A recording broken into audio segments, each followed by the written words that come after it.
হরে কৃষ্ণ। আপনার অনুমতি ছাড়া আপনার শরীরে কোনো রকম রোগ আসতে পারে না, যেগুলি ইন্টারনালি। এবার আপনি উল্টাপাল্টা খাবার খাবেন তো পেট খারাপ এই সমস্ত হতে পারে।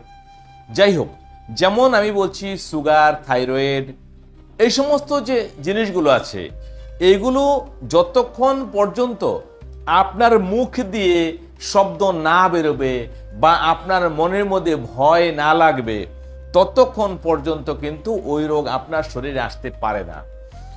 তাহলে আপনি বুঝুন সে মানুষের ভিতরে কতটা শক্তি আছে।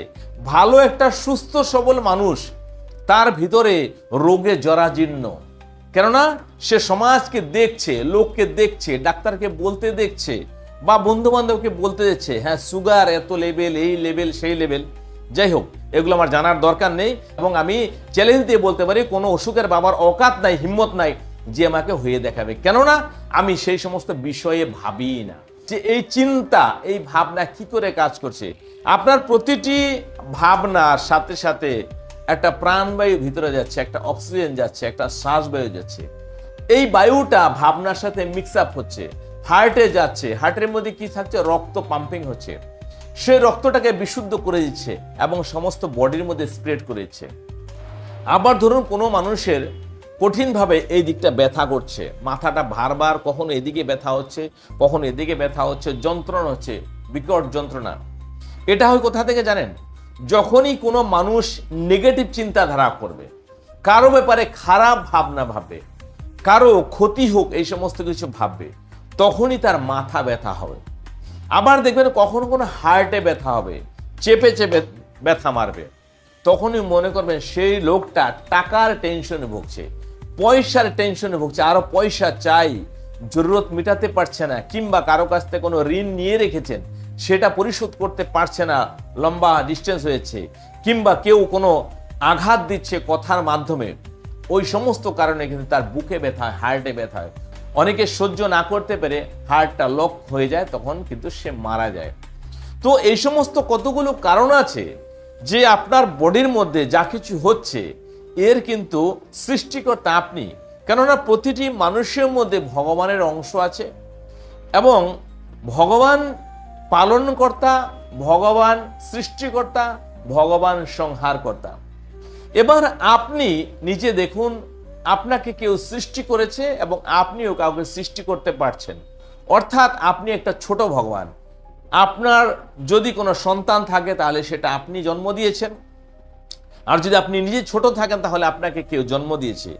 আপনি কাউকে পালন করছেন কিংবা আপনাকে কেউ পালন করছে। আবার আপনি যদি কারোর সাথে মারামারি করেন তাহলে কিন্তু আপনিও তাকে মারবেন, সে আপনাকে মারবে। অর্থাৎ মানুষের মধ্যেই সে ব্রহ্মা, বিষ্ণু, মহেশ্বর তিনজনের অংশই আছে। সেটা কিন্তু আমরা বুঝতে পারছি না যে কি করে কাল আমাদের প্রতিনিয়ত গ্রাস করছে। কেননা মানুষ নিজেকে একা ভাবে এবং মানুষ এটাও ভাবে যে ভগবান তাকে দেখছে না। ভগবান কিন্তু তিন রূপেই তার মধ্যে রয়েছে এবং কোনো কোনো সময় যখন অত্যাধিক পাপ বেড়ে যায়, অত্যধিক অনৈতিক কাজ করে মানুষ, তখন কিন্তু জায়গা মতো তৎক্ষণাৎ মানুষের অকাল মৃত্যু হয়ে যায়, দুর্ঘটনাগ্রস্ত কারণে, যে কোনো কারণে।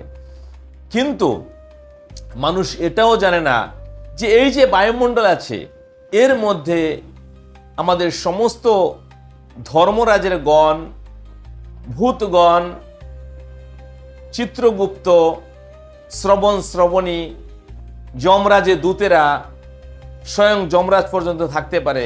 এই বায়ুমণ্ডলের মধ্যে প্রত্যক্ষ কি করছে, পুলিশের মতো পেট্রোলিং করছে। যেমন পুলিশ একটা শহরকে, একটা দেশকে ভালো মতো রাখার জন্য, সুরক্ষা দেওয়ার জন্য পেট্রোলিং চালায়, নজর রাখে, তেমনি এই সমাজকেও ব্যালেন্স করে রাখার জন্য, এই পৃথিবীকে, এই ধরতিকে ব্যালেন্স করে রাখার জন্য ওনারা প্রতিনিয়ত পেট্রোলিং করছে, ঘুরছেন। এবং যখন দেখছেন যে এই পাপটা খুবই জঘন্যতম হচ্ছে বা খুবই খারাপ হচ্ছে, তখনই কিন্তু তৎকাল তার হিসাব হয়ে যায়। এটা কিন্তু আমরা মানুষরা বুঝতে পারবো না, কেননা ভগবানের যে কার্য, প্রকৃতির যে কার্য, এটার একটা সিস্টেম আছে। সেই সিস্টেমের বাইরে কেউ যেতে পারবে না।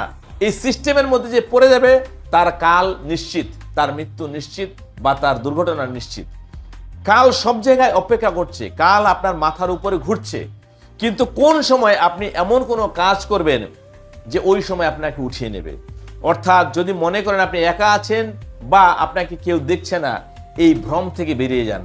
আপনাকে 24 ঘন্টা, যেমন সিসিটিভি ক্যামেরার আন্ডারে থাকলে মনে হচ্ছে ক্যামেরা আপনাকে দেখছে, এই ক্যামেরার বাবাও বসে আছে, চারদিক থেকে আপনাকে দেখছে, আপনার ভিতর থেকে দেখছে, আপনার বাইরে থেকেও দেখছে।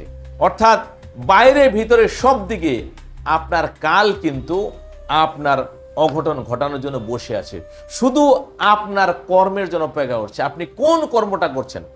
যখনই আপনি জঘন্যতম কাজ করে ফেলবেন, খুবই পাপ, খুবই নিন্দনীয়, দেখবেন তৎক্ষণাৎ অ্যাকশন হয়ে যায়।